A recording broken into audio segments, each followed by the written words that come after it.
I've had the opportunity of sitting here last night and listening to lectures and panel discussions on fatherhood, and it really made me think of my own role as a father. In fact, last night I was telling Prof. Samswan, my good friend, that my youngest daughter was sending me several texts in bold, "Where are you?" So she's my boss that I answer to, most of the time. So today we're going to, move forward with the conference. I should at least introduce myself. My name is Michael Lambert. I am a clinical psychologist, practicing as well as a professor. So I hold the rank of professor at the University of North Carolina, Chapel Hill. Portland-born, here in Jamaica.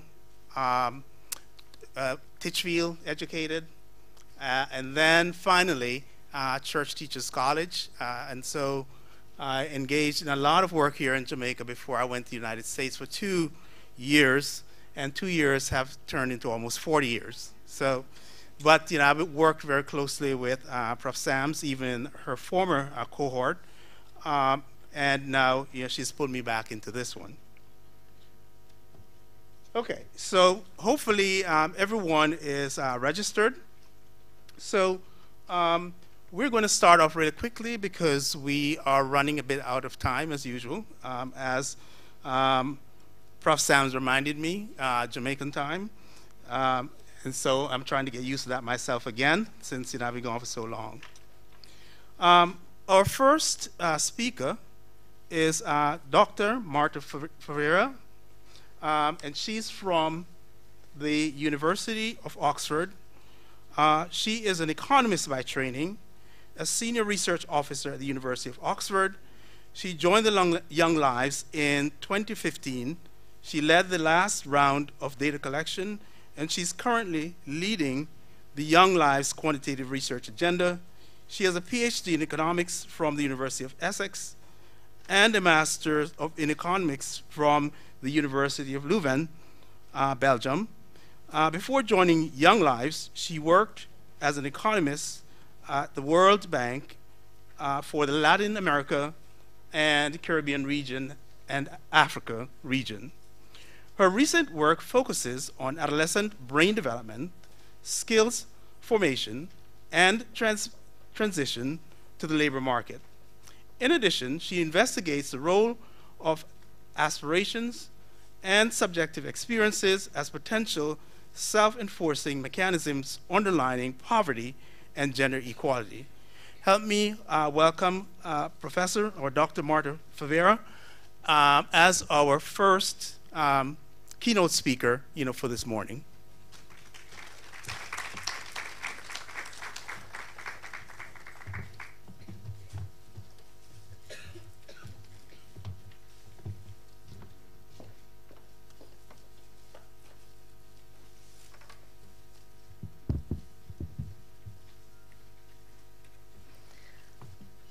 Thank you for the very generous introduction.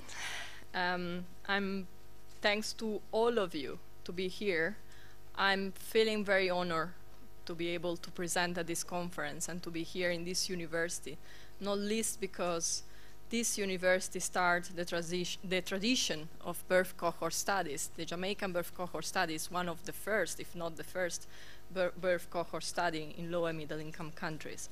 So, and I want to congratulate the team for the amazing project and for the remarkable contribution that the JACIDS project study is actually doing for the understanding of the cause and the consequences of poverty during childhood. I want to start saying that working with Young Lives, which is another birth cohort studies, I'm very emphatic with what Charlene said yesterday about the tears and the success, the failures of birth cohort study, and the lesson that we can actually take over each one of them, and the process of setting up birth cohort studies. We all agree on the importance of birth cohort studies and the need to have this type of study to understanding the cause and consequences of poverty. And I want to start saying that despite the fact that we usually complain about the scarcity of longitudinal studies in low and middle income countries, they are not inexistent. So this is a directory that the Institute of Fiscal Studies in London put together months ago to understanding to what extent we have longitudinal studies in low and middle income countries. As you can see, there are quite a few. Actually, they have been able to identify 200 longitudinal studies. But then, if you look through the list of longitudinal studies, you actually understand that few of them are birth cohort studies. And this is it. So there are about 25 birth cohort studies in low-middle income countries, which are very different in nature, in sample size, in objective. So this is a very broad definition of birth cohort studies again. Today in my talk, I will talk about not Jamaica. I will learn about Jamaica in these couple of days. So I will talk about Young Lives, which is the study I'm leading on. And it's in other 4 developing countries. I will tell you more in a few minutes. So I will go through the experience of Young Lives and try to highlight what are the main challenges that we found along the way, and try to summarize the main findings in the 15 years of the study. It's going to be impossible. So it's not meant to be comprehensive at all. It's just a few of the findings that we have in the different area of research. So what is Young Lives? Young Lives study started in 2001, and it was meant since the beginning to be a 15 years horizon study. It was set up by the UK Department of International Development, who is our main funder. And the main objective was actually to monitoring the Millennium Development Goals and to try to improve the understanding of childhood poverty, and particularly to try to build evidence that we're able to improve policy and practices. So Young Lives has 3 main components. The household survey, which is the one I will talk about today, it's complemented by other 2 components. One is the qualitative component, which is a qualitative study has been run in parallel to the household survey. And then we have a school effectiveness study, which is trying to capture elements at school level affecting the cognitive and learning education outcome of the Young Lives children. So the household surveys, this is the setup of the household surveys. When we started in 2002, we had 2 cohorts of children, what we call the younger cohort children. They were age 1 in 2002, and they are now 15 years old. And the older cohort who were age 8 in 2002, and now they are 22 years old. Starting in round 3 in 2009, we also start collecting information about panel siblings, so younger siblings of the younger cohort. So the first things that I want to highlight is actually with this data, you can do a lot of analysis across cohort as well as along the life course of the Young Lives children. So as you can see, we can observe the 2 cohorts at the same age in different rounds. So these are the 4 countries, the Young Lives country, Ethiopia, Peru, Vietnam, and in India we are covering 2 states, Andhra Pradesh and Telangana. The purpose was to study childhood poverty, so it's not a study that is representative at national level, but it's actually a study which is oversampling poor population. When we compare the Young Lives data with national representative data, we actually see that the Young Lives data does a good job in covering the diversity in each country in terms of rural, urban area, diverse livelihood and ethnicity. But again, it's not a national representative data. So I already mentioned one of the nice features, which is across cohort comparison. We also collect information about the main caregiver, information which are related with a lot of things. So it's a very comprehensive study, and it collects information about nutrition, health, education, cognitive, psychosocial well-being, and most lately transition to the labor market, time use. So we first of all, we can look how these countries change over a 15-year period and more, looking at across the different generation, and try to understand whether there has been some intergenerational mobility when we look at the caregivers and their siblings. And we adopt a life course approach, which I think is very useful because we can capturing the dynamics and trajectory happening from early childhood to middle childhood and to adolescence. And most lately, we are investigating adolescence as a new window of opportunity for investing in nutrition and education, and a second chance for those children who experience inequalities and poverty in the early year of life. So I think you will agree with me about these challenges. There are much more challenges than the one I'm going to mention when you try to set up a birth cohort study. In our case, it's a multi-cohort, multi-country longitudinal studies. The first one is definitely cohort maintenance. So you want to reduce as much as possible attrition across the different rounds of data collection. And for doing that, we believe that tracking is, first of all, the first things, the most important things to try to reduce attrition. So being able to go back to the same household, collecting GPS information, having tracking before each one of the rounds and between the rounds. Having a partnership with in-country teams, so Young Lives has set up at University of Oxford, but has country teams in each one of the Young Lives country, which are very important for many reasons, from the design to the data collection and the policy engagement, and build a relationship of reciprocity and trust with the Young Lives family. We have been quite successful in that, in reducing attrition as much as possible, between a 2.5, which is the lowest attrition we register over the 15 years for the younger cohort in Vietnam, up to 17.7, which is the highest attrition rate we register for the older cohort in Ethiopia. And a lot of that is due to internal migration. So we follow them within the country. We don't follow them when they move outside the country. So the second challenge that we face is actually getting comparable measure over time. And particularly, we felt the need to adapt the survey questionnaire while the children were growing up. Some of the question becomes no longer useful, some other becomes more relevant given their age. And there is always a trade-off between adding additional question and trying to drop in, and the pain of dropping old question and trying to maintain across cohort comparability at the same time. So we end up having a set of what we call panel variable, which are variables that are collected in each one of the rounds. They are meant to be comparable across rounds, and what we call raw data, which is the full data that we collect in each one of the rounds. The third challenge in our case was trying to coordinate across country and maintaining comparability across country. As you can imagine, the 4 Young Lives countries are very different in many aspects. So it was particularly important to define since the very beginning the research priorities, and also give to each one of the countries space for asking country-specific question, particularly related with the policy and public program.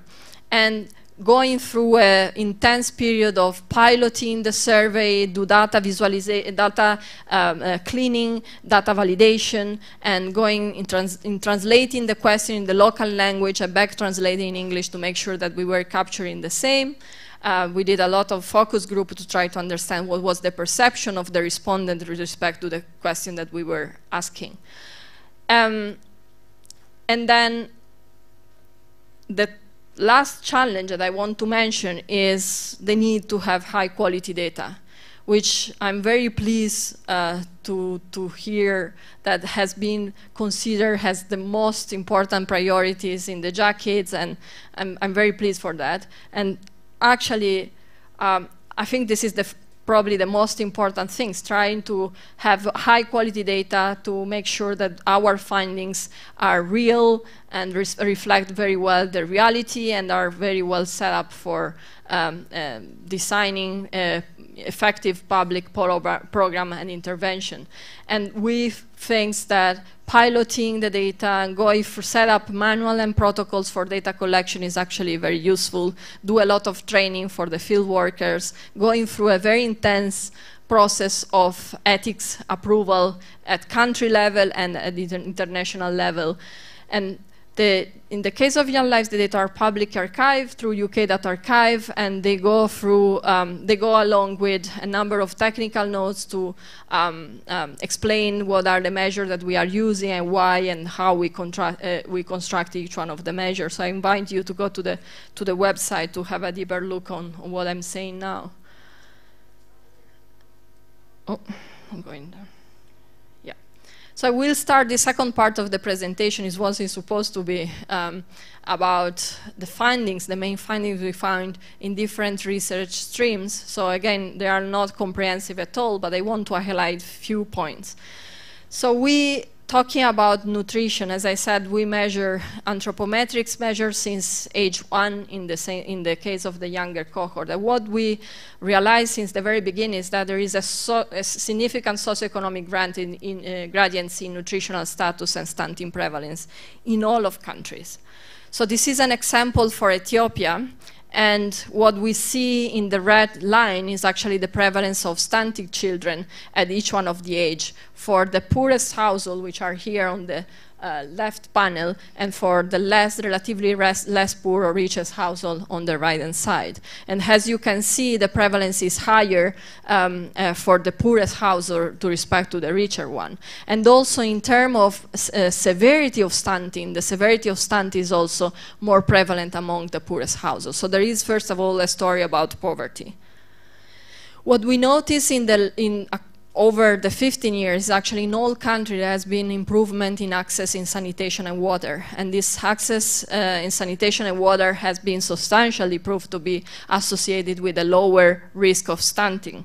This is an example for Ethiopia, and is a sample about access to sanitation in Ethiopia. And as you can notice, the rural households, which are the one in the middle, actually get progressively more access to safe sanitation. And we look at our data, and actually this is very much correlated with the trends of reduction in stunting prevalence in this country. And this is valid for the 4 of them with different intensity. Something that is quite interesting when you have longitudinal studies is, of course, looking at trajectories. And growth trajectory is something that we look at to try to see whether stunted children who are stunted at very young age actually have the option to recover over the life course. And we notice that growth recovery and faltering continues during childhood throughout adolescence. This is an example from Peru, and which out of the 4 countries, I would say is the one that has been more successful in reducing stunting prevalence in the country. And what you see, it's a transition from being stunted to no longer being stunted, with a proportion of people who are actually recovering, which is the gray, the darkest gray bar. And the proportion of children, which is the light purple bar, who are faltering from one round to the other one. And the dark purple bar is actually children who remain stunted until the end of the study. So we know there are plenty of evidence about the importance of the first 1,000 days, and Jackets has investigated that quite a lot. What we see in our data is that the first 1,000 days are very crucial for psychosocial, cognitive, and physical development. And actually, there is a correlation between being stunted at early ages with lower cognitive tests, schooling achievement, and the number of psychosocial measures such as self-esteem and self-efficacy at age 12. But what we also note is that whether there is a growth recovery, this growth recovery is also associated with a reduction in the cognitive performance deficiencies. So it's not just about growth, but it's also about cognition, which I think is a very good news, because in this case that means that there is option for policy intervention to intervene later on, not just in the first 1,000 days, but later on for those children who didn't have the chance to grow up in less poor households. And of course, we see that there is a story of intergenerational mobility, which is quite important. So we observe children who are born from stunted mother are more likely to be stunted themselves, and also they are more likely to develop lower cognitive skills at later age. So when we look at education, the first things to notice is that the trajectory of education in each one of the countries is very different. And having information about 4 different countries increase in a way the external validity of our data and our findings. But what is quite striking is when you look at enrollment rate in the 4 countries, you see the line follow at different trajectories. And particularly, I want to highlight the Ethiopia case. So as you can see in Ethiopia, this is the enrollment rate. So it's the proportion of children who are enrolled at school, any grade. So as you can see in Ethiopia, by age 7, which is the official age of entrance at school, few children are at school. So there is a story of late entrance in education and slow progression across grades. And only around age 12, most of the children, almost 100%, they are in education before starting dropping out of schools later on. Look at the case of Peru, completely different. Most of the children, almost the totality of them, enroll at school at the right age, and they progress at school at the rhythm that they are supposed to progress without a lot of grades repetition, up to age 15, which is the age where they should do the transition to the upper secondary education, and many of them start dropping out of school. So what we see is that early cognitive tests and learning outcome, we measure vocabulary and numeracy through a math test, are predicting of later learning outcomes in life. But we also see the importance of early childhood education. And again, I will show to you this figure, which is the the advantage in terms of numeracy for children who attend preschool against children versus children who did not attend preschools. In the 4 countries, there is a positive correlation, which is a signal that actually being in preschool is actually correlated with a better numeracy skills later on at a different age, as shown in the graph. But what I want to highlight, again, I think we can learn a lot from the experience of different countries.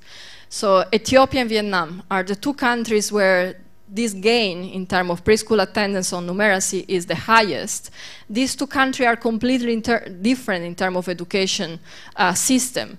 In Ethiopia, about 25% of children enroll in preschools. The children who are able to get to preschools are children who are coming or growing up in the least poor household, are children who are living in urban area, and are children who are attending mainly private education. So they are the lucky one. In Vietnam is a completely different story. Most of the children, almost the totality of children, enroll in preschools, and of course they are enrolled in public preschools. So again, these 2 countries can give us a sense of how preschool and early education is important, even if the setup of the education system is different. And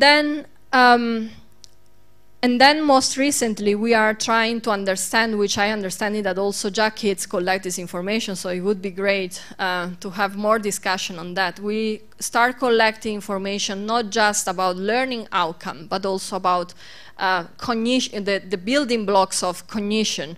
So we start collecting information about executive function, meaning working memory, inhibition, declarative memory, and implicit learning.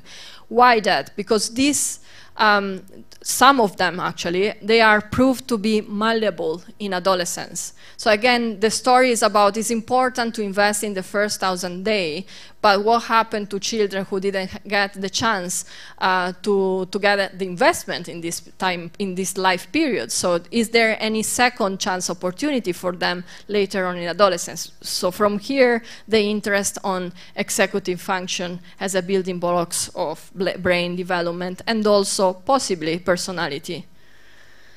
And most lately, how many minutes do I have? Still okay? Okay. So most lately, in the last round of data collection, we start looking at the transition of our children to young adulthood. And as you might remember what I said at the very beginning, the older cohort is now turning 22.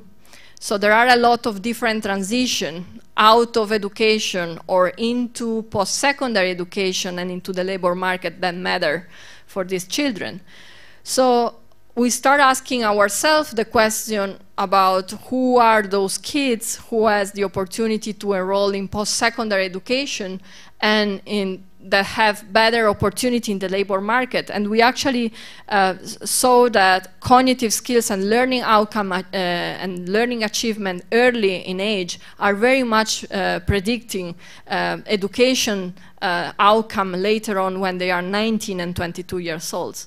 And the same for aspiration. So in the first round of data, we asked to both the caregiver and the children about their educational aspiration, and also the parents' expectation about the age when they expect their kids to do the transition to adulthood, becoming financially independent, get married, having kids. So these variables are very predicting later on outcome, 10 years later in life. What we notice, again, looking at the 4 country stories, is that in the last 15 years, there has been a tremendous improvement in education attainment. When we compare the parents with the kids, so the parents are the black dots and the kids are the colored dots, distinguishing between boys and girls and rural and urban. But what you can see from this graph, this is about the lower secondary education completion rate, is that all the colored dots are up the black dots, meaning that there has been in all country, particularly in the poorest area of those countries, a tremendous improvement in education attainment when we look at the parents of the kids and the kids themselves. Good news. And then when we look at the latest transition, so this is the first transition to the labor market in a sense. So we adopt a very broad definition of labor market and we start looking at trajectories. So defining labor market, it could be troublesome. What does it mean, labor market? So we start looking at involvement, kids' involvement in paid activity. And what we notice is that in all country, with some difference across country, obviously, kids start being involved in economic activity at very early ages. And the type of work that they do change tremendously over the life course. So this is an example from Peru again. So you see that there is a relatively small proportion of children involved in paid activity for households that are not their own household, so it's working for somebody else. And this proportion increase up to age 15 when clearly there is a jump with more kids dropping out of school and being more involved in paid activity. But when you look in the bottom part of the panel, when you look at the type of activity that they do, they start working in agriculture and maybe working with, not with their parents because they are not counting this proportion, but with household, relatives' household, for example. But then when they do the transition, they grow up, they start moving from the agriculture sector to the non-agriculture sector. Something else that we notice is that the transition to the labor market is not a 0-1 transition. It's very gradual. And most of the kids start combining working with studies, obviously, and there is a story of low female labor market participation. This is the case of India. So at age 22, you can see the 4 group, no studying only, working only, study and working, and neither working or study or in training, the so-called NEET group. So as you can see, the prevalence of girls in the NEET group is much higher than the prevalence of boys. And this story is very much correlated with the story of family formation, of marriage, and having kids. So most of, not most, but a bigger proportion of girls has increasing responsibility in the household. They start a new family, so they have to drop out of education. They are not involved in paid activity, and they take care of their family, the new family. When we look at the working condition of these children, we see that most of them are working in the informal sector. They don't have written contract, they don't have social benefits. They are often working with poor working condition. They are working over hours, they are underpaid. They need to combine more than one working activity just to survive. And this is an example, again, the 4 countries. You see there is a very low proportion in the purple bar of children who has a written contract, with an exception of Vietnam because of the role of the public sector in this country. And then, as I said, moving from childhood toward adolescence and adulthood, what matters is the other transition that matter in the life of the kids, so family formation and marriage. And in India, more than in the other country, the transition in family formation, this is about having a baby, so it's about fertility, start at early ages. And the proportion of kids that we observe in our samples, so up to age 22, that start having a family at early ages, is much higher in India than in any other country. So this story is very much related with the graph that I showed you before about low female labor market participation. And so one part of our team is working on trying to understand what are the predictors of early fertility and early family formation, keeping in mind that the story is about opportunity. So it's not so much about choice, but it's about opportunity, available opportunity. And what we highlight as a marker for early fertility and marriage are, well, a story of poverty, so growing up in poor households, a story of poor school performance and dropping out of school early on, a story of poor or different parental expectation about marriage and fertility. So if your parents expect you to get married and have a kids at a younger age, actually this is what is going to happen. And also a story of lower educational aspiration, both on the side of the kids' aspiration and the parents' aspiration. And then I want to close up this presentation showing that aspiration actually change over the life course. This is an example for Ethiopia, and this is looking at the percentage of children who aspire to go to complete university at different age 12, 15, and 19. So the solid line is the line for girls, and the dotted line on the top is the line for boys, and the one in the middle is when we consider both of them together. And as you can see, Ethiopia is a very nice case to study, because at the very beginning, when the kids are younger, both their parents and the kids expect boys to be more likely to complete education. They wish for them to complete education more than for their daughters, for the girls. But actually what happened around age 15 is that more boys than girls have to drop out of education. They have to drop out of education because they are going to help their father in their agricultural works and in the lands that they have. While for girls, it's more a story about household responsibility. So in a way, they are more flexible in combining, if you want, education, even if devoting less time to studying, with engagement in paid activity. So I will close up just showing where we are at.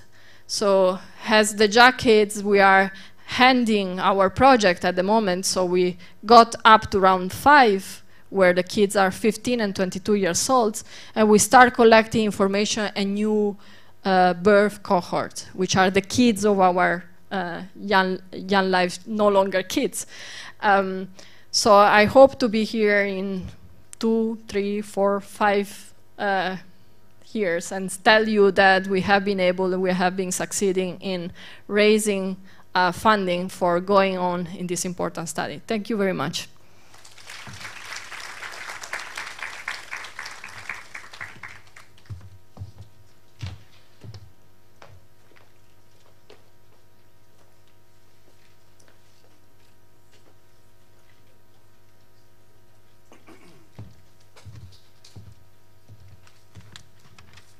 But thank you so much, Dr. Ferrer, for such a report on such a very important study, as well as some of the findings. I'm not going to go over much of this, but to just say a couple things that I have struggled with, like you, is how you measure people across time. Very, very challenging, but also I learned very fixable. The first 1,000 days were also, really important, but also later on the sense of hope in terms of intervention and development. Excuse me. So thank you again. Let's give her another round of applause.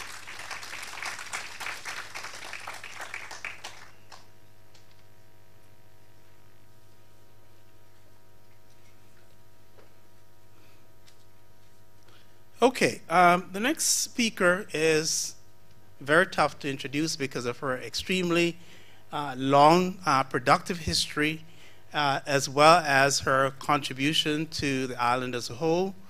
I remember meeting her probably a few years ago, actually close to 15, 20 years, when I just met Prof. Sams Vaughan. We were both a lot younger looking than we are today. And we had both started as new faculty members in our respective institutions. And she introduced her to me and say, this might be somebody you want to work with. Fortunately, she trusted Prof. Sams Vaughan's recommendation.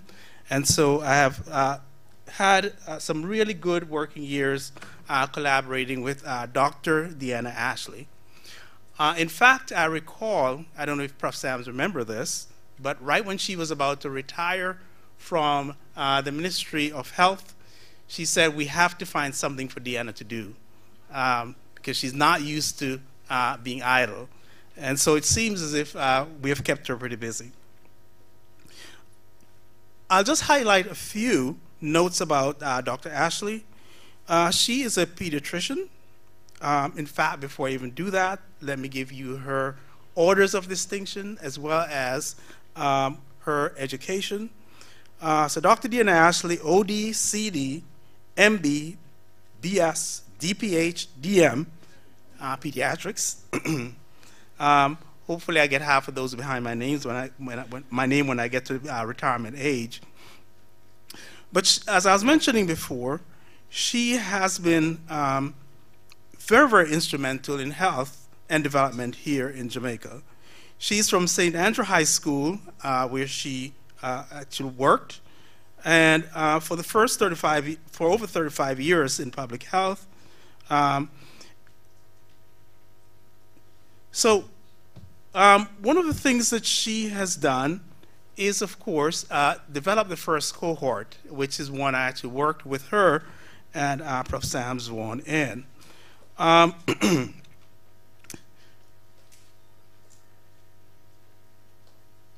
So internationally, she has served on several different boards, as well as served in several different capacities, such as with the World Health Organization, Pan American Health Organization, and other technical expert advisory committees and boards of trustees international research. I will stop here because I could spend her whole time telling you about her, but I welcome to the stage Dr. Deanna Ashley.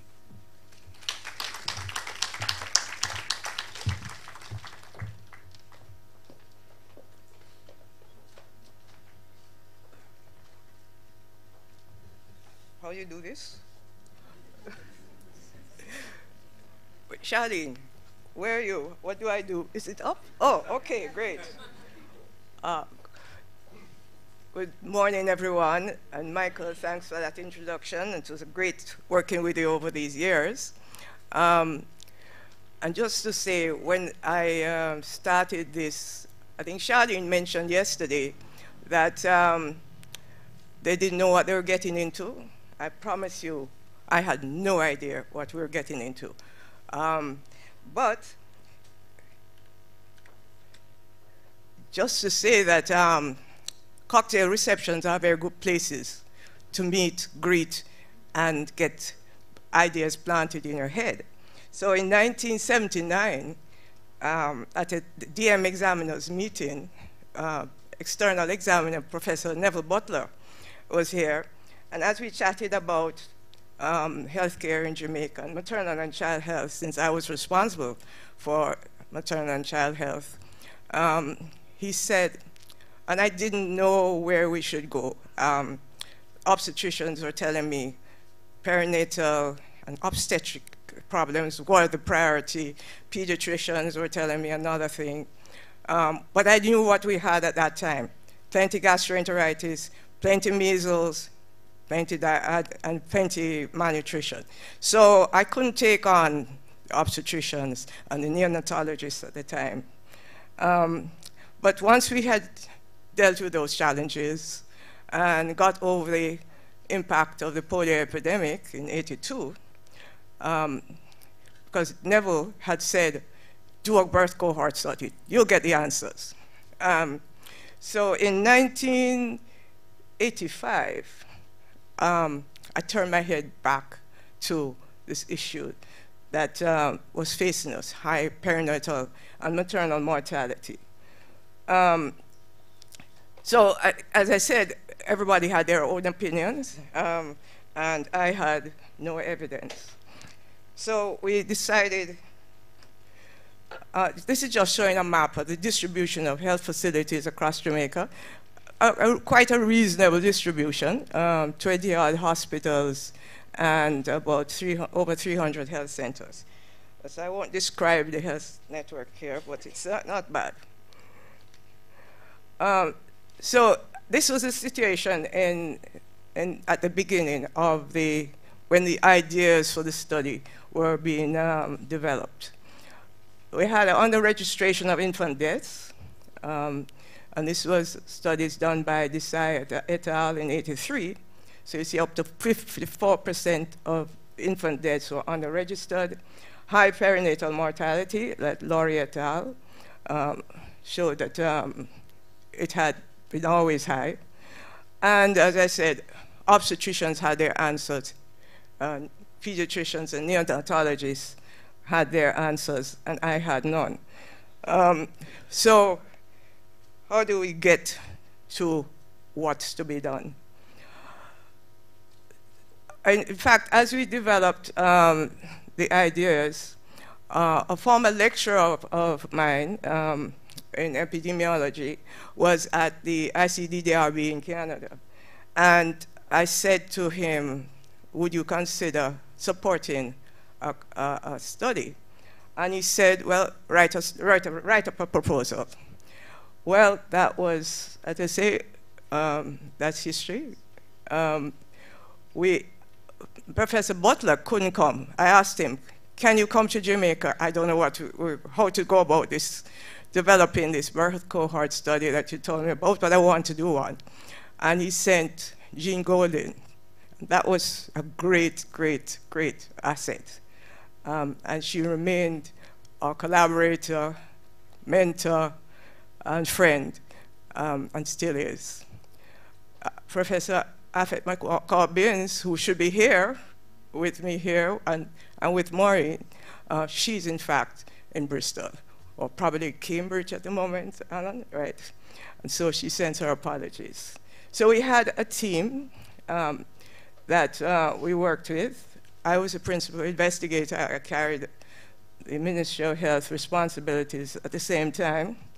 I had Afet McCall-Binns, Karen Foster Williams started off as the study pediatrician, and then she decided to move on to do some other postgraduate work. And Maureen had just had her baby. Babies are part of birth cohort studies. Afet had just had her baby when she joined as a study manager, and when Dr. Barbara Johnson, the late Barbara Johnson, I said, I'm looking for a pediatrician to replace Karen. She said, Maureen is supposed to be on maternity leave, but go and see her. Well, I went over to the staff quarters, and I found Maureen. I said, Maureen, you want to join the study? We need you to start Monday morning, right? And if we didn't have good fathers and supportive grandparents and friends, we couldn't have done this study, because that was a team with 2 clerks. That was it, right? And 4 regional supervisors, and then the interviewers in the field. So that was our large team. What was the methodology used? The cohort study gathered children, all babies born between the beginning of September, the first 2 months, September and October 1986. Actually, we were supposed to have started the study earlier, but flood rains derailed us from starting when we were going to start a few months earlier. So we had to shift the dates down. So all women delivering in those first 2 months were enrolled in the study. The mortality study, part of the study, continued between September the 1st, 86 to August the 31st, 1987. And we looked at fetal and neonatal deaths, all infants, all neonates, and fetal deaths over 500 grams, and maternal deaths. We tried to get as many postmortems as possible. And just to say, for all those who did not know what they were carrying in boxes, thank you very much. We had no couriers, so all modes of transport were used. The Ministry of Health vehicles, the airline, the Trans-Jamaica, the minibus driver, who took our boxes. Little did they know what was inside the box.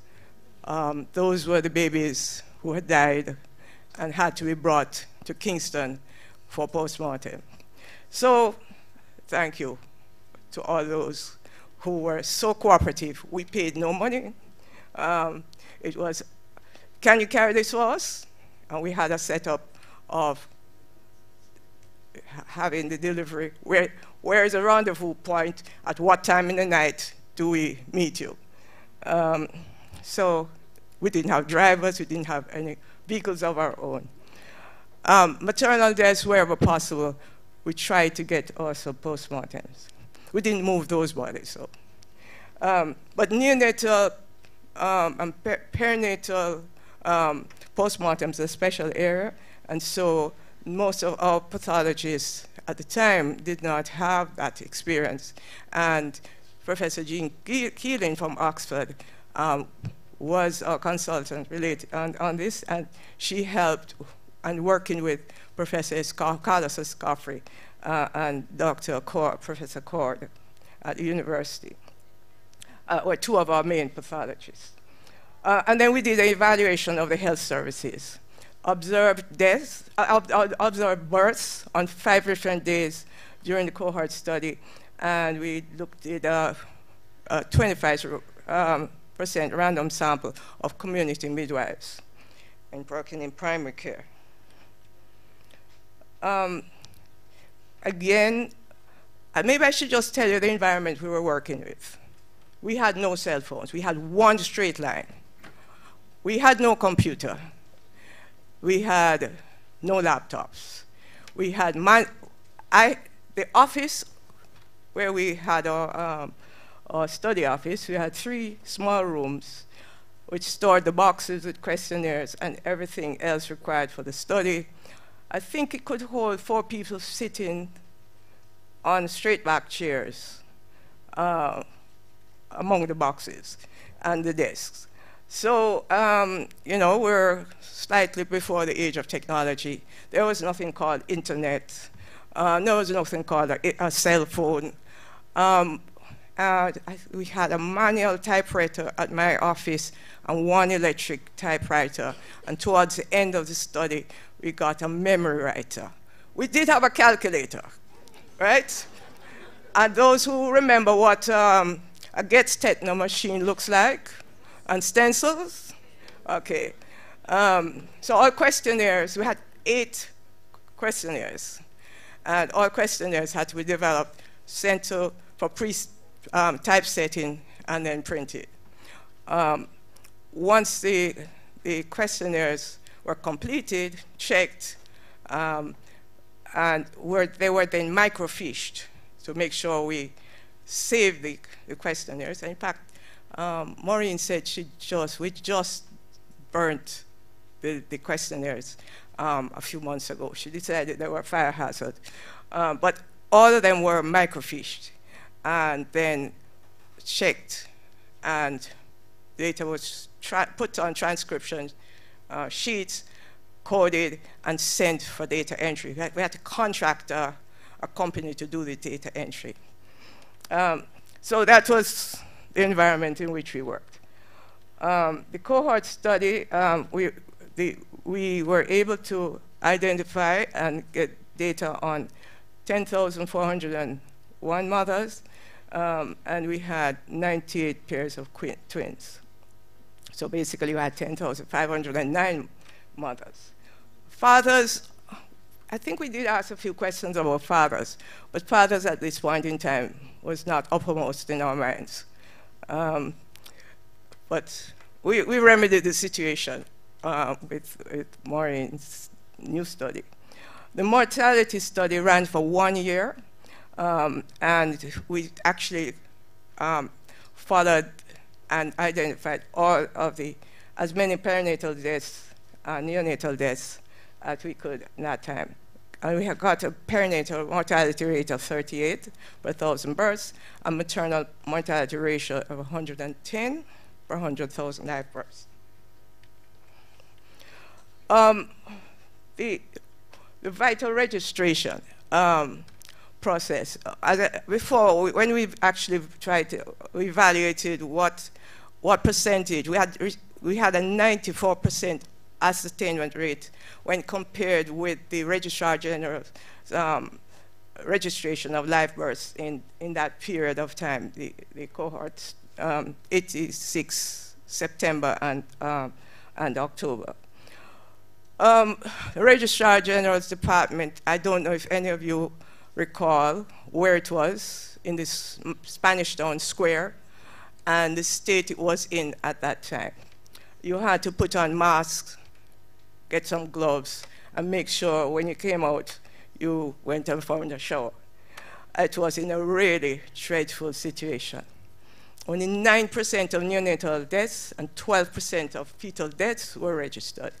The 94% of live births were registered. We use this to argue through PIOJ, that's the Planning Institute of Jamaica, and they supported that they would incorporate in their World Bank social sector project, the building and modernizing of the RGD. So what you see at Twickenham Park is as a result of the findings of this study. When I reached, I remember getting a call from the PIOJ, I have to have that proposal in by a certain date and by a certain time to get to the board. And I was waiting on the architect's concept, because we had to have some sort of conceptual design and everything. I picked it up, I got it on a flight, FedEx took it and promised me that it would get there possibly just an hour before the deadline. Well, we made it. And as you see, the new RGD and its modernization was a result.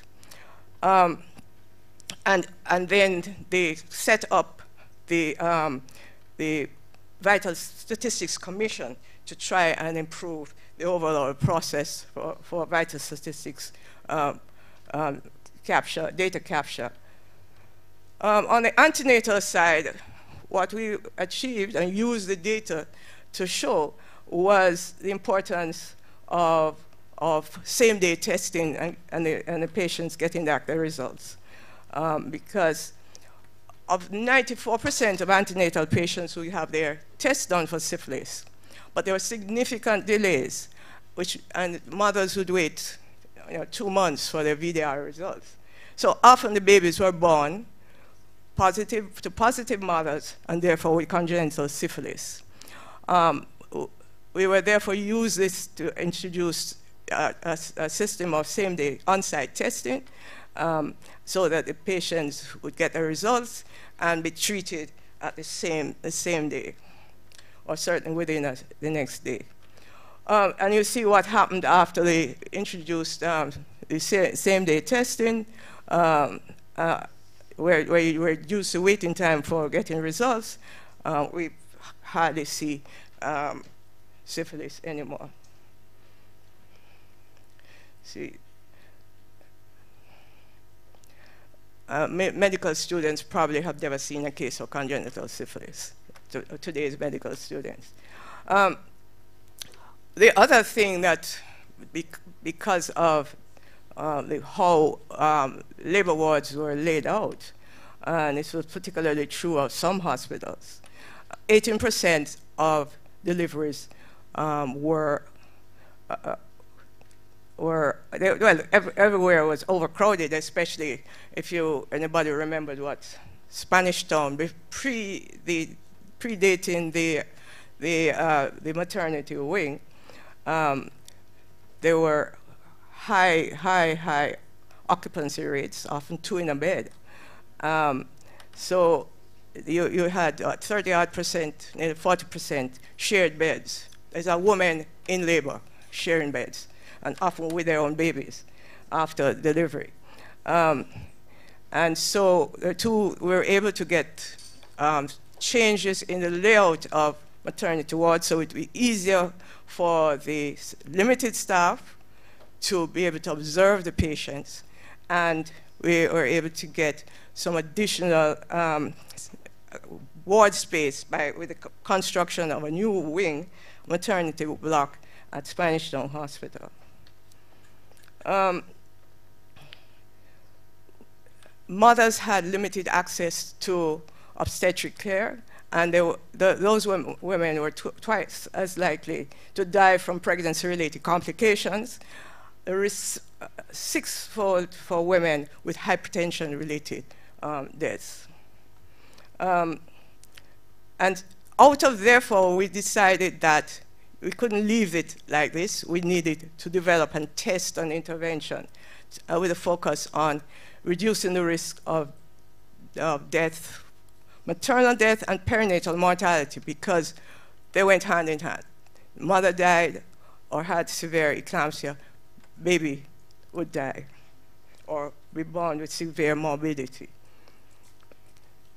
The other thing that happened at the time, they were using Valium to manage eclampsia, which left the babies suppressed with breathing problems at birth.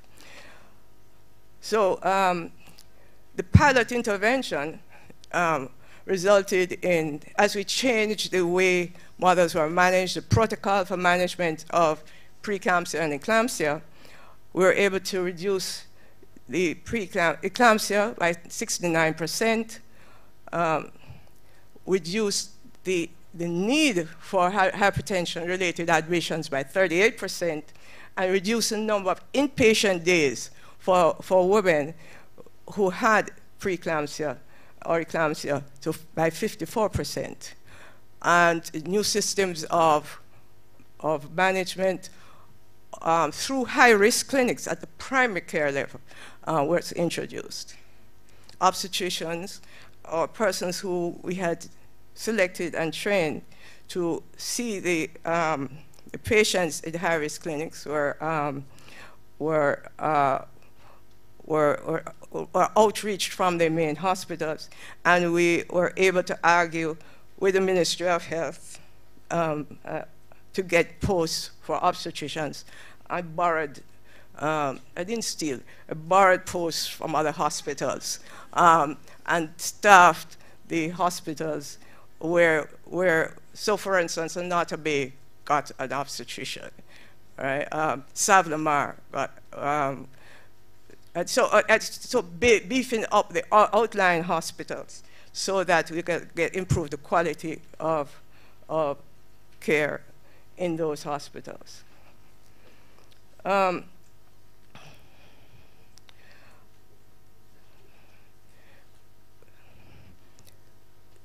Oops, I'm doing something wrong. All right, all right.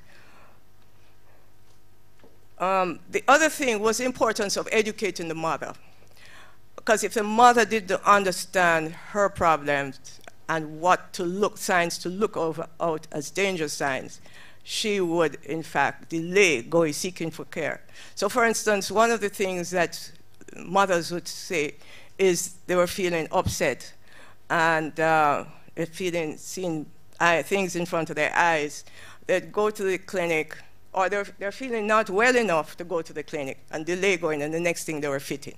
Those are all prodromal signs for seizures. So you had to educate the mother on the danger signs. And this little card was given to the mothers to just demonstrating to them some of the danger signs, the vomiting, the eyes,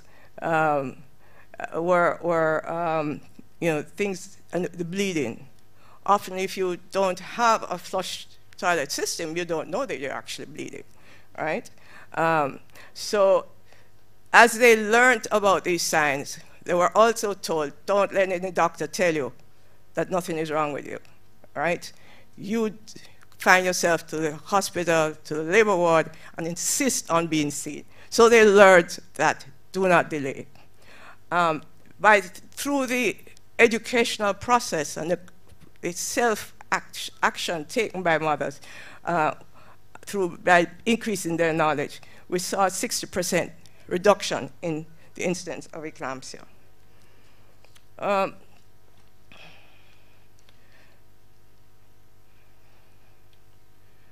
Right, so over the years, you'll notice that we've cut off some of the data in like 2004, 2006.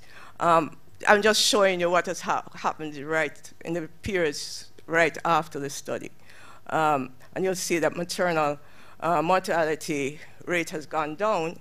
But more importantly, we were able to develop a surveillance system, an active surveillance system, and maternal deaths became a class 1 notifiable event.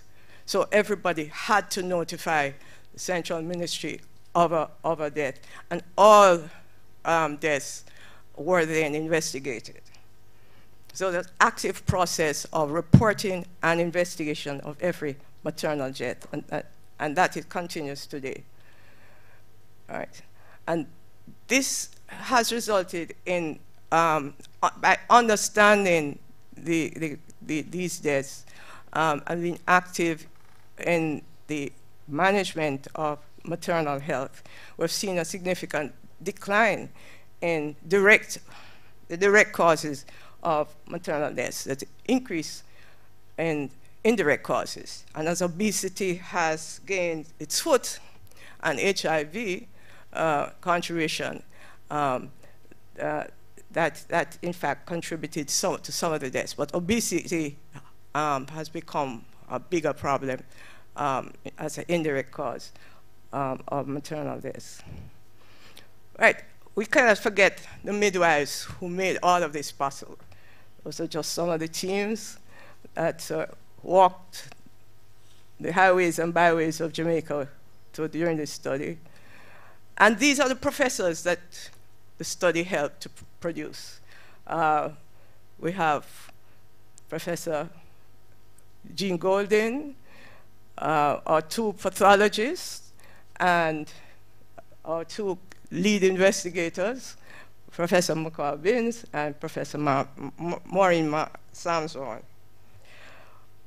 Just to say that we tried to actually follow those children right up. We followed them initially up to 6 weeks, the neonatal period, but I couldn't get the funding to follow them anymore. IDRC changed its policy, and so we had to cut off at that point. We tried again, developing another cohort study, and that fell on deaf ears as well. But we were able to convince the Planning Institute of Jamaica to contribute to the follow-up study at age 11. And so we did a subset, a follow-up of a subset of the children at age 11 and again at 15. This was 1,720 children at age 11 and 1,565 at age 15. Oh, I keep pressing the wrong button. Right, the background on why we thought it was necessary to follow these children up. As we saw the violent, aggressive, antisocial behavior, which paralleled by low educational attainment. What were the determinants? What factors promote or retard child development and behavior? Those were some of the issues that we wanted some answers to. Hence, we were able to secure the funding for the follow-up studies. Late, but as I said, we would have loved it to be done earlier, but we weren't able to. The methodology for that, it was much easier to follow up children who are in school, of course. And unfortunately, limited funding, we couldn't go to outside of the sort of peri-urban areas. So this study was primarily urban, peri-urban, had a small amount of rural children from rural communities, but the majority were living in urban areas. All right. As I said, it was easy to identify the children.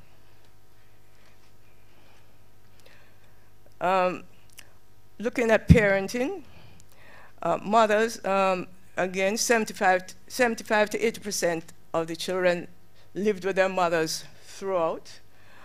Under 40% lived with fathers by the age of 15. Behavioral associations, children in less stable homes had more problem behaviors. A lot of shifting between homes was occurring. So those children had more problem behaviors, low cognitive scores, and poorer academic achievement. This was used in the arguments for the development of the national parenting policy and to help to influence the parenting education that was done. The other things, of course, public preschool children perform less well academically at primary school than those from private preschool, regardless of social status. Well, fortunately, what happened then is that Maureen became the chair of the Early Childhood Commission, as we argued that there was need for that. And therefore, she could take the findings and utilize them as we developed the Early Childhood Act and the regulations. So it's always good to follow your work through to implementation. Cognitive skills, 3% were enumerate, 4% illiterate, despite being in age-appropriate classes. So children were moving up through the system and still couldn't read or do any, and were enumerate. The parent-teacher reports identified 13% of the children reporting drug use and 12% reporting as suicidal thoughts. So again, the development of screening tools for early intervention was identified as a need and developed. You'll see here the nutrition. Boys were actually underweight. So undernutrition was associated with cognitive and academic impairment. And BMIs, so BMIs at both extremes were associated with behavioral problems. And as you see, obesity was growing, girls more obese than boys. We then tried to get the school health program revitalized and looked at the nutritional program, the school feeding program. Activities such as TV watching was the important one here is that 20 hours of TV watching per week in 12-year-olds where these children showed impaired cognitive function and behavioral problems and poorer academic performance. For all mothers, fathers, grandparents, and others, take note. And I think if we add in a new dimension of the, what's this, phones, right? And other gadgets, I am sure we'll see a similar problem. Too many hours. And those are also associated with other problems like sedentary lifestyle, which is not good for the weight. So the need to limit TV viewing, and Maureen used that again, working with the Broadcasting Commission to develop a code for the children's TV programming. Girls outperformed boys, right? In reading, spelling, and arithmetic. Boys disengage from protective factors over time. They start leaving organized activities and stop going to church, reduced number of hours reading, leisure reading. And the boys were much more exposed to corporal punishment at school. Again, the importance of change in the teacher training, that boys learn differently to girls. And I think this is something that I think is gradually becoming more and more recognized, that we have to change how we teach and interact with our boys. And the girls are different. Girls are different from boys, and we've got to accept that fact. In relationship to delinquency and aggression and school performance, we see here it's related to impaired family functioning, poor academic achievement, frequent changes of mother figures, shifting around from one family to one household to the next, and associated here with risky behaviors and suicidal ideation. This is from age 12. You see, this is happening.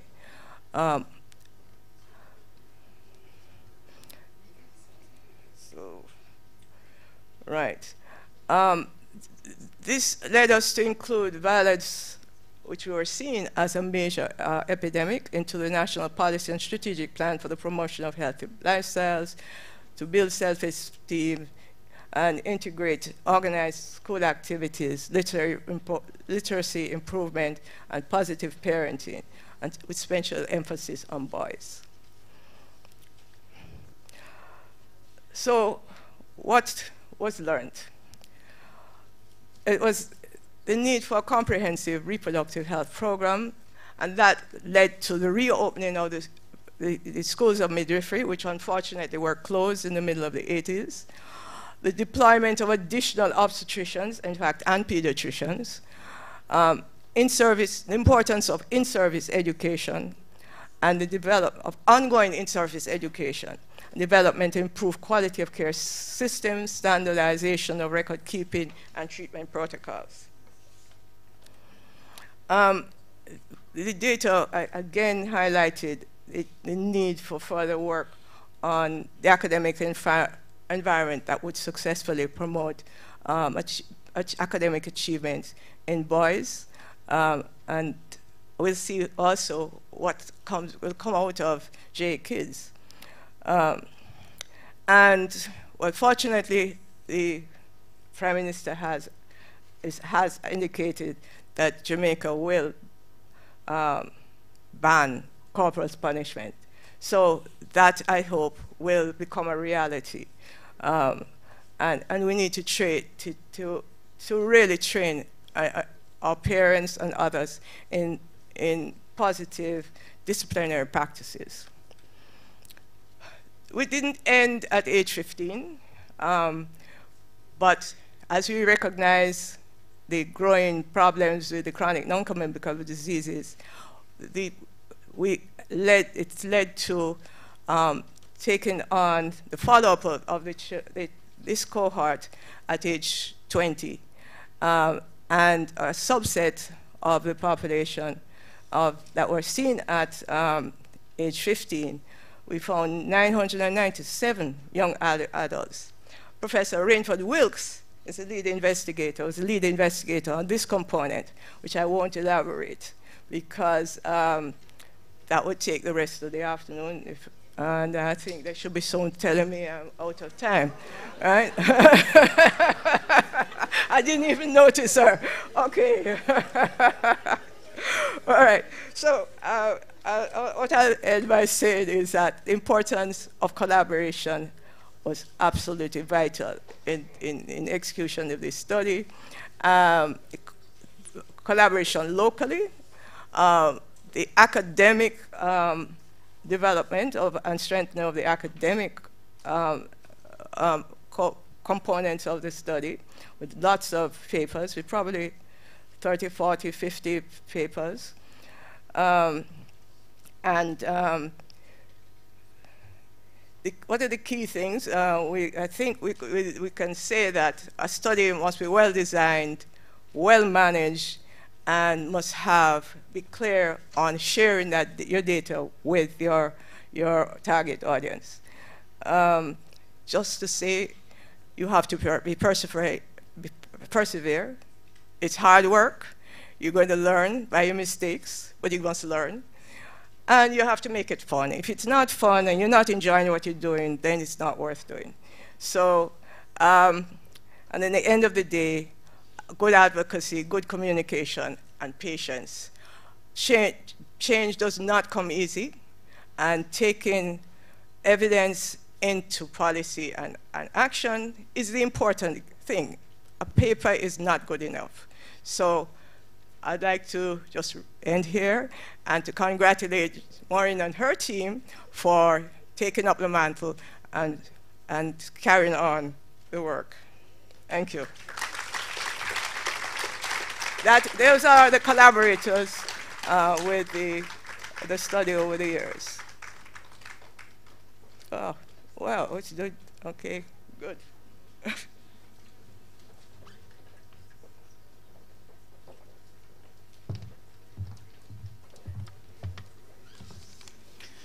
Thank you, Dr. Ashley. Lots of information here. We're way behind. Prof. Sams Vaughn just told me I shouldn't introduce her, but I really can't, except say, I told her to give me 1 minute. I met Prof. Sams Vaughn many, many years ago. I was doing a lot of research on child behavior, and she spoke to someone in the Department of Psychiatry, and they told her that I'm coming down the next day. And so when I got to the Department of Psychiatry, they said, Dr. Sams Vaughn wants to see you. And I had to walk the labyrinth of the university hospital, didn't know where I was going. And then I appeared and knocked at the door, and the door opened, and we start looking each other up and down. Me, I was looking at her because she was really, and still is, stunningly beautiful. But I later learned, one day I was coming off the plane, and she said to me, you know, I know you, and that time I'd been promoted to full professor. She said, I know that people don't believe you when they see how you're dressed. So I got really chided that I need to up my game in terms of dressing. But Prof. Sams and I have been friends and also collaborators for many years. So in the spirit of not introducing you, I invite you to the podium.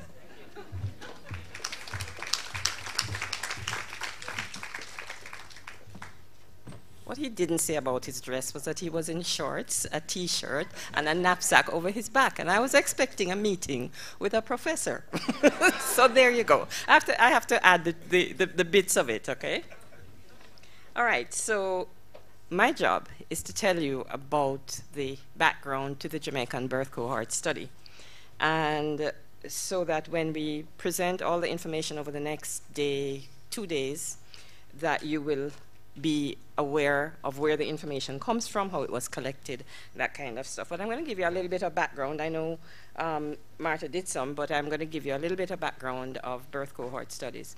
So we're going to define what they are. We're going to talk a little bit about the history. We're going to talk about the advantages and disadvantages. And then we're going to get right into the meat of the Jamaican Birth Cohort Study. So what's a birth cohort study? So it's a study, a longitudinal study, which follows a group of people born during a particular period or year throughout their lives. Throughout their lives, you can kind of put that in brackets because that's what we really want. But it is expensive and it gets difficult to keep it going all the time. How did birth cohort studies come about? Sorry about this very wordy slide. Well, in 1946, the British birth cohort studies collected information on 13,000 births occurring in 1 week in March in the United Kingdom. This was the very first birth cohort study. In the year 2000, some 3,000 of the 5,000 persons were still in the study. They then followed up with a 1958 birth cohort study, which comprised 17,000 births, with follow-up at 7 years, 11 years, 16 years, 23, and 33 years. Then there was a 1970 birth cohort study in Britain with 17,000 births with follow-up at 5, 10, 16, and 26 years. The most recent birth cohort study is the ALSPAC, Avon Longitudinal Study of Parents and Children, otherwise known as Children of the 90s, which commenced in early pregnancy and had multiple contacts in the early years with follow-up, and also collected environmental and biological data that had not been collected in the early studies, because you see, as we learn more about the importance of things, we move along with the times. The British birth cohort studies have provided meticulous detail describing conditions at birth. It really started off, much as the first Jamaican birth cohort study started off, it really started off as an attempt to improve perinatal and maternal and neonatal mortality. That was the initial focus. But as it went on, it provided a lot more information. So it identified indicators of development in childhood. It provided very rich information on preschool and school experience. It evaluated the effects of different experiences and policy initiatives directed at children. And it also allowed retrospective and some prospective analysis to determine factors impacting children's outcomes. These are some of the birth cohort studies that are out there, and Martha mentioned some of them. You see the Young Lives is up there. And a couple of studies were done round about our time. There's a Birth to 20 in South Africa. There's a publication called Mandela's Children. We're waiting for our publication. It's going to come. And then there's one in Brazil that was done, but the one in Brazil was really focused on health initially and didn't follow the children's development until they were into their second and third birth cohort study. What's great about longitudinal studies? Well, they're recognized as the best available approach for detecting and evaluating a broad range of effects on children's health, because you follow development from conception through early childhood, adolescence, and into adulthood. The advantages, cross-sectional studies are when you're studying persons at one time. And it's better because it allows you to identify the things that happened before and all the things that come together to that causal chain. Cross-sectional studies typically rely on people thinking about what happened in the past. And if your memory is the way mine is these days, you don't remember things so well, so your data might not be as accurate. When you collect biological specimens in longitudinal studies, you can provide measures apart from data that social scientists collect, which is normally just interviews. You can collect biological data which can help you. So for example, in the first birth cohort study at 11 to 12 years, we collected saliva and we did salivary cortisol, and that was able to tell us about the stress that children experience. Most common disorders are caused by a combination of factors. Longitudinal studies allow for both genetic and environmental factors to be studied together. And it's a powerful strategy for defining incidents and investigating the multiple outcomes of a single risk factor, such as poverty, which is what Martha mentioned earlier, too.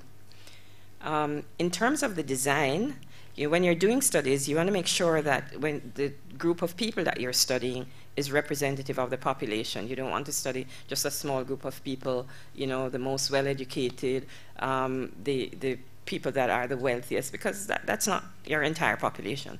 If you're following a group of persons who are born all at the same time, then that is largely going to be representative of the population of persons. And you can still, because at each contact point, you can still do the cross-sectional analysis, but you also can look back and see what's happened over time. You can also build more complex studies, such as randomized controlled trials or intervention studies within the birth cohort studies. It's particularly well suited for assessing the effects of very rare risk factors and exposures, because birth cohort studies are often large numbers. When you adopt common protocols across countries, you can you get a larger pool of numbers, and the larger the numbers that you have, the better you're able to identify conditions. So birth cohort studies provide invaluable evidence to academics, policymakers, and practitioners in the health, education, and social sectors. Disadvantages? Yes, we know this well. They are very time-consuming. Typically, they are large studies. You see they're in the thousands. I'm an epidemiologist. I speak in the thousands. If you have less than 1,000 people, I get very nervous because I think it's a very small sample. But for many persons, smaller samples do just fine. So they're very time-consuming because you have to follow so many children and families, and therefore that makes it expensive, especially if you're following children and families all over the country. In Jamaica, when you have to find persons who live, at the top of a hill, round the corner, down the bank, and those kinds of things, and you have to visit the home, makes it very expensive. However, we do have bias sometimes associated with the loss to follow, because you invariably lose some people along the way. And if those people are a particular group of people that you keep losing, then you get some bias, and your sample doesn't become as representative as you started off. So with that little background, let's talk about the Jamaican Birth Cohort Study. And that picture on the side there is the amazing team that allows me to come here and present all of this. The first Jamaican Birth Cohort Study, which Diana mentioned, was conducted in 1986, and that study occurred prior to the explosion in current knowledge about the importance of the early childhood years, and also new knowledge about the changes that we had to do in cohort studies. We didn't investigate as well the prenatal period at that time. We enrolled persons at delivery.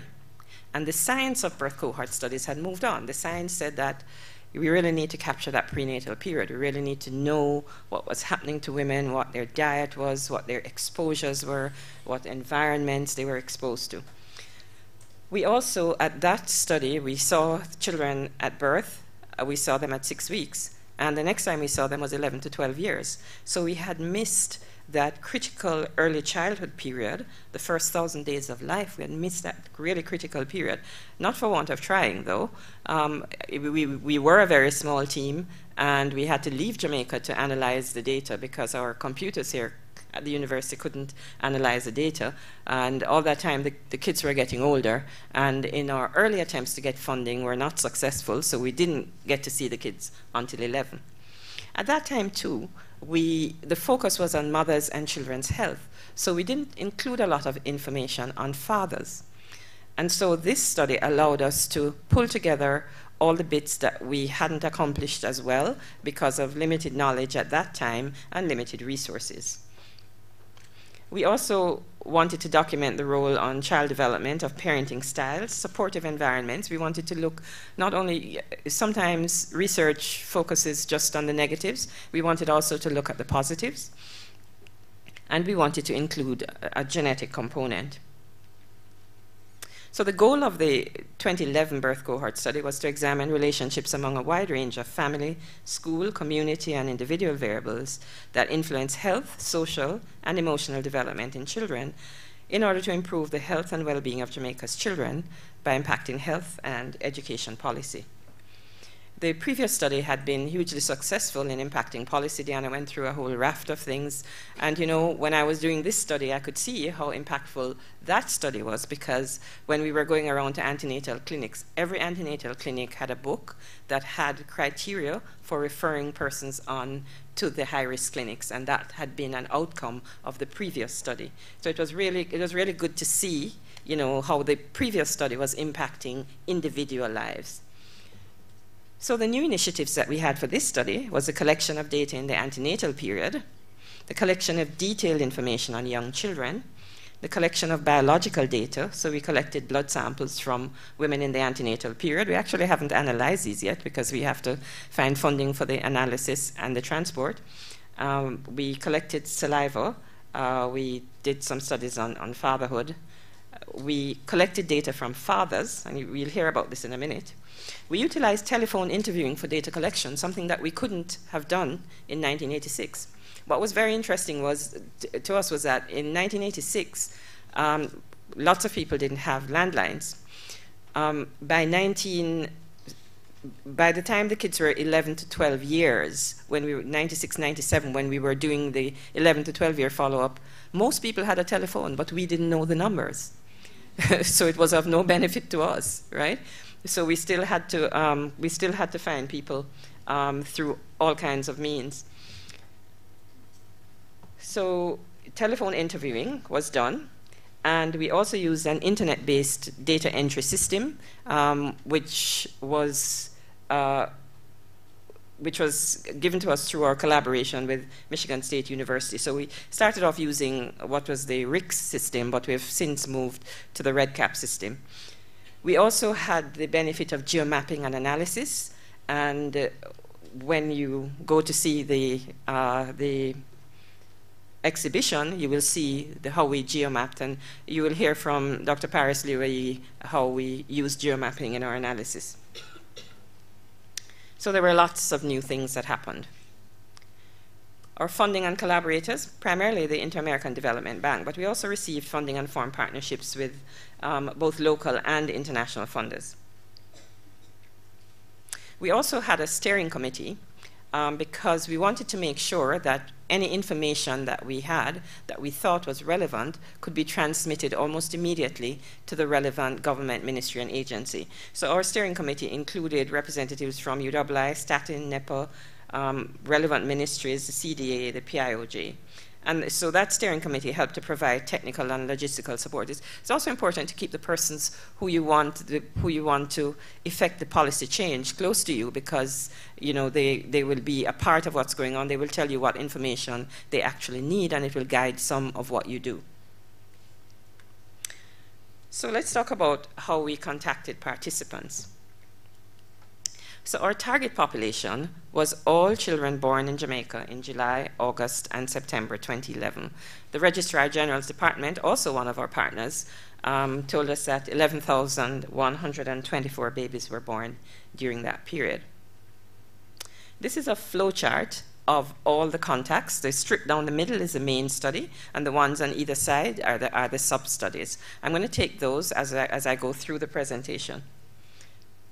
So first, let's start with the antenatal contact. So this was a first for us. We were recruiting in the antenatal period. So we had persons who were at the antenatal clinics. Does anybody know how many antenatal clinics there are in Jamaica? No, man, somebody's here from the health sector.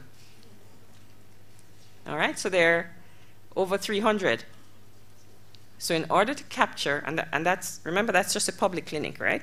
So, and the numerous private obstetricians, and remember that a lot of women get their initial antenatal care from general practitioners.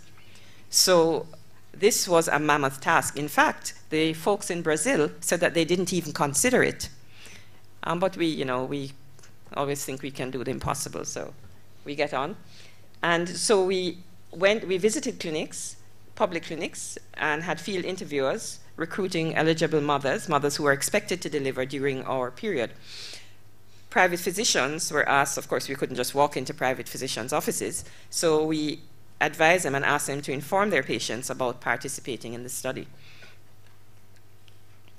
So from those, we enrolled 5,200 women during pregnancy with an expected delivery date of July to September 2011. And our collaboration with Michigan State, which was looking at markers for infection in pregnancy, led to us being able to take 1,186 blood samples from the women. Some of that has been analyzed, and those publications are about being shaped. Blood samples all across the country. That was a challenge. We had cooler boxes, we had dry ice, we had all kinds of mechanisms in order to make sure our samples got into our central lab in Kingston. So at that period, the antenatal period, we had interviewers administering questionnaires. We thought we would do our longest questionnaire here. Martha spoke about, you know, dropping out this question and agonize every time you have to drop a question and make a questionnaire shorter. And sometimes I wanted to make it longer, and sometimes my team would say, no, you can't, because they had to manage the field work, right? So we had 2 bits of data, interview questionnaires and biological specimens at that time. So these are the 3 questionnaires that we did then. Questionnaire number 1, my expectations of my pregnancy, my parenting, and my partner. Questionnaire number 2, my life, my home, my family, my community. And questionnaire number 3, my health. So questionnaires 1 and 2, for the pregnancy, parenting, and partner, we asked about previous parenting experience. We asked women, you know, where did they get, first, did they try to get any information on parenting? And if they did, where did they get it? And we also asked them what the quality of it was, which they thought was the best quality. And you're going to hear about that later on today. We also asked how they prepared for pregnancy. We asked how they felt about their pregnancies. We asked about, you know, what they wanted in delivery, whether they wanted their partner with them. We also asked about gender preference. And we also inquired about their partner relationships and expectations, what kind of relationship they were in with their partners. In questionnaire number 2, we inquired about social and family characteristics, the usual things that people inquire about, and the things in the home environment and lifestyle, you know, smoking, drinking, those kinds of things. We also inquired a lot about chemicals. We actually used a questionnaire. We had done some research on chemicals, you know, with chemicals that might be associated with autism spectrum disorder, which is our other body of research. My team and I, that's our other body. And so we focus a lot on environmental chemicals, on women's activities and chemicals they came into during their occupation.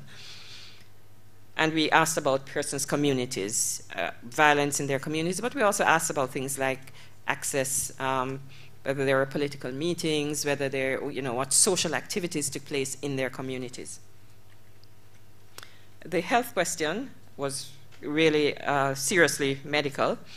Conception and contraception, the reproductive history, how the mother was during the pregnancy, her general physical health, her emotional well-being and social support, and we use the Edinburgh Postnatal Depression Scale, and you will hear a paper on that presented today.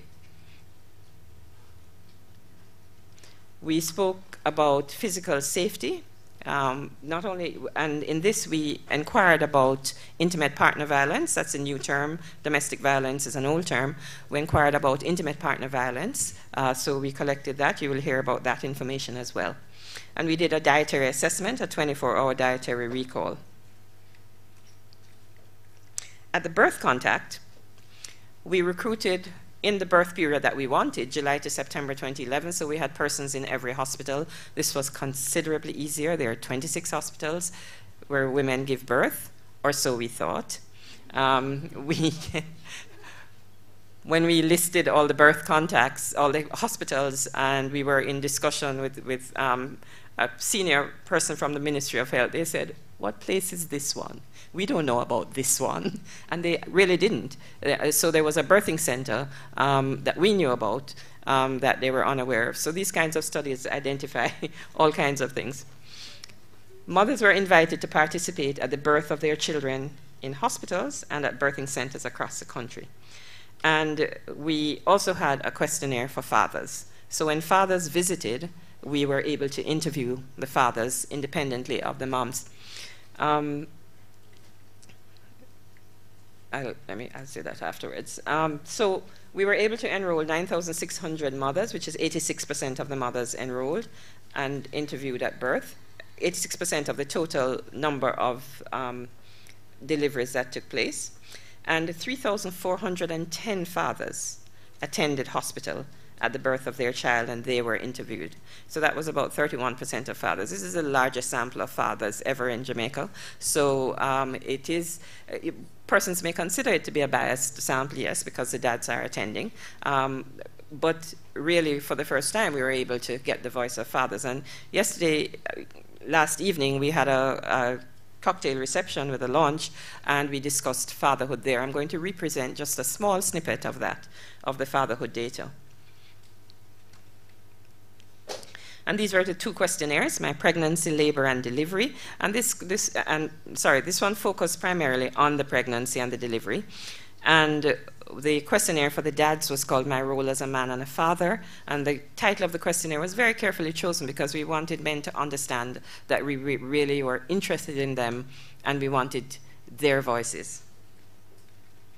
The birth questionnaire had much of what we had done before, because remember, there were a large sample of women that we had not recruited before. And remember, not all the women recruited were going to deliver in that birth period.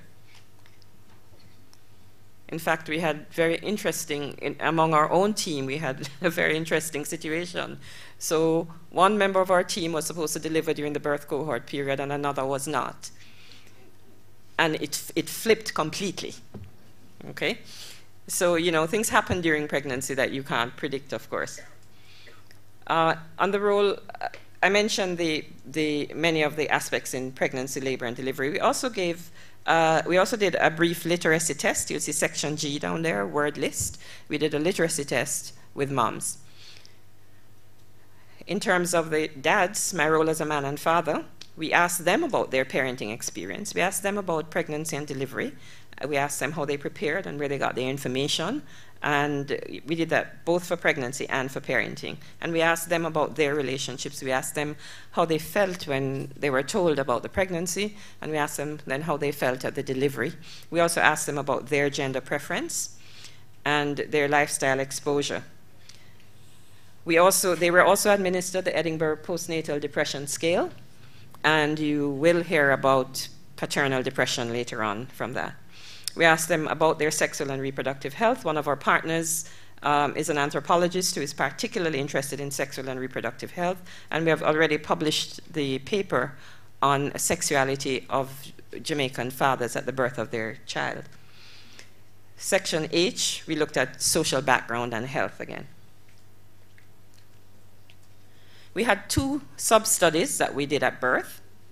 We collected cord blood from babies at the university hospital to examine the toxins that were present in the baby's blood at birth. There have been very limited studies on this, all in high-income countries, and this was done through our collaboration with the University of Texas and based on our work that we were already doing with autism spectrum disorder. all the babies that were admitted to a neonatal unit, we had a questionnaire for them as well. This questionnaire was completed by the doctor who was managing the baby. And so this is a very medical-based questionnaire. So across the island, we looked at all the babies that were admitted, and there were 2,000 of them.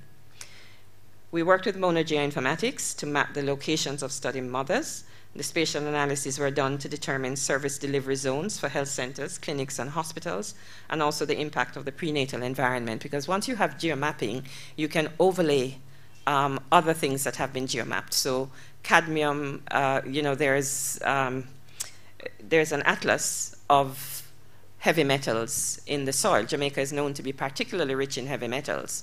And there's an atlas there, and there is the geomapping of it. So we were able to link that. And we actually have some findings associated with low birth weight. So these are the two studies, the cord blood study, 144 cord blood samples at one urban hospital and 2,000 neonatal admissions. That's the neonatal admission questionnaire.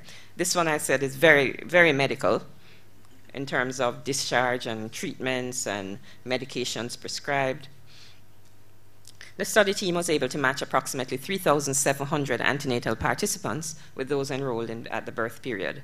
The reasons for inability to match include the baby being born outside the cohort period, mothers who refused during the birth contact, miscarriages, abortions. Sometimes the mother had died, and we were not aware of the other family members for contact. And sometimes the mother gave birth at a non-participating hospital. Some of the private hospitals, it was a little more difficult to engage with. At the 9 to 12-month contact, this was a primarily telephone contact. At the delivery, at the birth contact, we asked the mothers for 5 telephone numbers for people who will always know where you are. You would have thought that would have been enough, but it wasn't. Okay? It was enough to give us a large enough sample, but there was still a large number that had the telephone numbers had changed.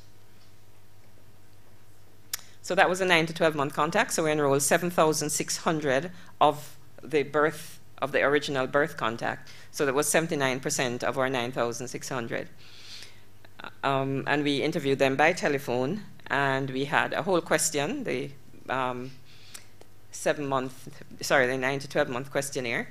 And we confirmed personal details first. We asked about birth registration, and we also asked whether the child had received the child health passport, baby's health and nutrition, development and temperament, baby's personality. We asked about the mother, and we asked about the interactions in the home and the resources in the home. And you'll hear about that later on. We also asked about mother's work, how old they were when they went back to work, what kind of work they did, if they weren't working, why they didn't feel like working, and we asked about mother's health.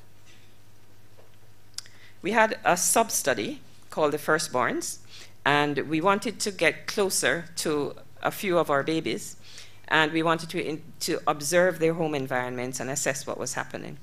These families representing hospitals in each parish participated in the sub-study. So they were the firstborn in each parish that could be contacted easily, and we kind of oversampled in the parishes that were more dense in population. So this was an observational study. We carried stuff into homes, our own toys. We observed how they played with their toys. Can you bring up the video clip? You always need young people to get these things to work, right? So yeah, so we observed a little bit how they interacted themselves at home. And then we brought our own toys and saw how they would have responded if they had the kind of commercial-based toys. Do you want it to play now? Okay.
right, so we have some video clips that we have done, and you will be able to see these in the exhibition.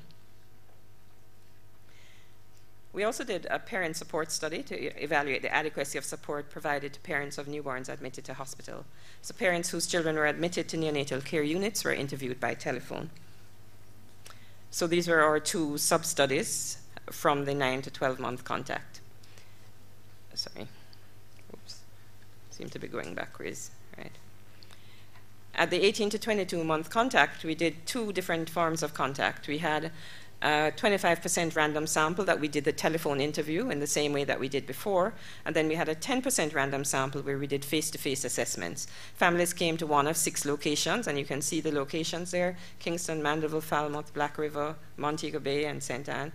We did parent interviews, we did anthropometry on the children, we did developmental assessments on the children, we did cognitive assessments for both parent and child, and we did behavior assessments. We again did a parent literacy test using a more standardized test this time. Okay, and so that's the questionnaire from the 18 to 24-month. And our last contact, 48 to 54-month contact, was a face-to-face assessment. Again, families were seen in various locations. We did the usual interviews and assessments as we had done before, except this time we added executive functioning of the child, and that was a new dimension for us, assessing executive functioning in children. So that was a 48 to 54-month contact. And that was a questionnaire. So just a quick bit on the profiles. 51% deliveries boys, 49% girls. Mean age of the mothers is 26, mean age of the fathers is 31. This 5-year difference is what we find every single time we do a birth cohort study, that difference stays. 91% of mothers indicated they were in a relationship with the father at the delivery, so already 9% of dads were not in a relationship at delivery. 22% of mothers indicated they were the major wage earners. You know, this study is exactly 25 years since the previous one. So, and many of the questions were actually repeated, so we can actually look at what has happened in the lives of families in Jamaica over time. In 1986, only 7.4% of mothers stated that they were the major wage earners. So go women. In the 78% of cases where the mother was not the major wage earner, the role was fulfilled by the spouse or the parents. We found out that 17% of our mothers were enrolled in the PATH program at the delivery of the child. By the time the children were 4 years old, that had gone up to 45%. But imagine that you're already registered in the PATH program and you're having another child, which means that you're bringing in another child into a situation of poverty. So this had huge implications, huge policy implications. So this information was shunted to the Ministry of Labor and Social Security immediately. 98.1% of mothers sought antenatal care, and they had an average of 7 visits. These were the 3,400 fathers. Interestingly, 91% of the mothers reported a relationship with a father, but 98% of the fathers reported a relationship with a mother. It's very interesting because, you know, having spoken to both mothers and dads, right, we can also compare what they think about each other. It's real fun, that one. And 82% of fathers reported they were the major wage earner. And thank you for listening. Lots of material to share with you over the next couple of days.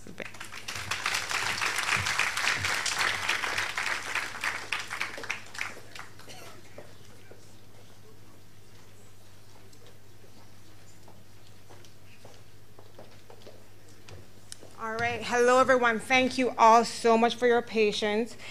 So we're going to take a break for a light refreshment that's just outside the door. We're going to take 20 minutes for the refreshment instead of 30. And then for lunch, we're going to take 45 minutes.